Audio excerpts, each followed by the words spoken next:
채널 노우티는 유튜브, 도서, SNS, 뉴스, 기사 등 각종 미디어를 통해 월 1,000만 원 버는 사람들의 인터뷰를 심층 분석했습니다. 그 결과 다음에 4가지 공통점이 있다는 걸 발견할 수 있었는데요.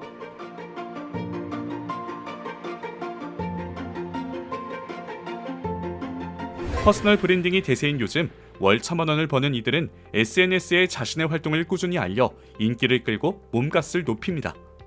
단순히 광고 채널을 운영하는 게 아니라 도움되는 컨텐츠를 가진 사람으로서 다가가는 거죠. 월 1,000만 원을 버는 헤어 디자이너이자 116만 구독자와 소통하는 유튜버 이성규. 그의 인기 비결은 다름 아닌 사람들이 원하는 것을 제대로 파악한 재밌고 전문적인 컨텐츠입니다.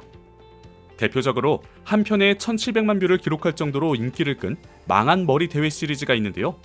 어설픈 디자인, 잘못된 염색과 탈색으로 엉킨 모발 등 다양한 출연자들의 머리를 복구하는 영상입니다. 망친 머리 때문에 슬퍼서 서럽게 우는 사람까지 나오죠.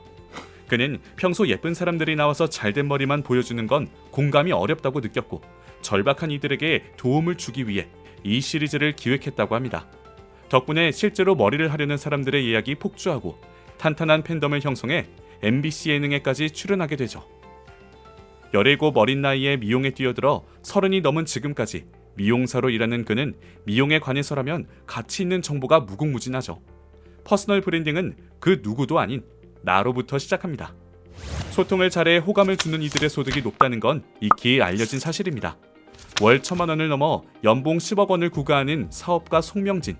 자수성가 청년이란 뜻의 닉네임 자청으로 불리는 그는 경제적 자유를 꿈꾸는 이들 사이에서 연예인이나 마찬가지죠.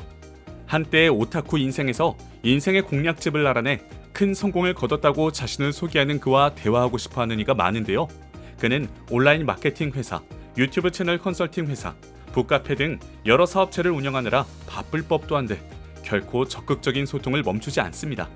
사업 관련 서적을 함께 읽고 아이디어를 주고받는 한 달 독서 모임을 개최해 100만 원이란 높은 가격에도 불구하고 큰 호응을 얻었죠.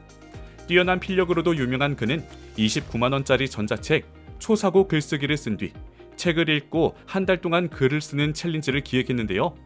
1,500명에 이르는 많은 이들이 참가했음에도 챌린지를 끝낸 이들이 SNS에 글을 올리면 찾아가 일일이 댓글을 달았죠. 자신이 운영하는 북카페에서 직접 만나 피드백해주는 깜짝 이벤트를 열기도 했습니다. 단순히 관심 있던 사람을 강력한 팬으로 만드는 힘은 진심 어린 소통에서 나옵니다. 우리는 좋건 싫건 사는 동안 경제적 활동을 멈출 수 없습니다. 그렇다면 이왕에 하는 거 앞에서 소개한 이들처럼 일을 사랑해버리는 건 어떨까요? 월 1,000만 원, 더 이상 꿈이 아니라 현실이 될 테니까요.